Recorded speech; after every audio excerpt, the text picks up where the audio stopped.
Hello বন্ধুরা, good morning. আজকে আমি সকাল সকাল তোমাদের জন্য নিয়ে আসলাম লাউর বাকলের একটা নতুন রেসিপি। অনেক স্বাদিষ্ট রেসিপি, একবার তোমরা ট্রাই করতে পারো। তো এটা তোমরা রুটি বা ভাতের সাথে খেতে পারো, অনেকই ভালো লাগে খেতে। তো আমি এখন বাকলগুলোকে ভালো করে ধুয়ে নিলাম। ধোয়ার পর আমি নিলাম 2টা ডিম, পেঁয়াজ আর মরিচ। তো এটাকে আমি ভালো করে টুকরো করে কুচি কুচি করে সবগুলোকে কেটে নিয়েছি, দেখতে পাচ্ছ তোমরা। তো আমি এখন গরম কড়াইটা বসিয়ে দেবো, কড়াইটা গরম হওয়ার জন্য। তো কড়াইটা গরম হওয়ার পর আমি এখানে পরিমাণ মতো তেল দিয়ে দেবো। তেল দেওয়ার পর আমি এখানে 1 চামচ মতো সাদা জিরে দিয়ে দেব। সাদা জিরাটা একটু ভাজা হয়ে গেলে আমি এখানে কাঁচা লঙ্কা, তারপর লাহে করে পেঁয়াজ কুচিগুলো দেওয়ার পর ভালো করে ভেজে নেব।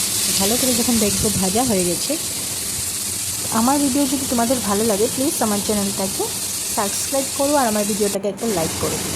তো এখন আমি ভাজা হয়ে যাওয়ার পর নুন হলুদ দিয়ে এটাকে আবারও ভালো করে নাড়াচাড়া করবো। ভালো করে নাড়াচাড়া হওয়ার পর আমি এখানে পরিমাণ মতো ডিমটা ফেটিয়ে রেখেছিলাম, তো ডিমটাকে আমি দিয়ে দেবো।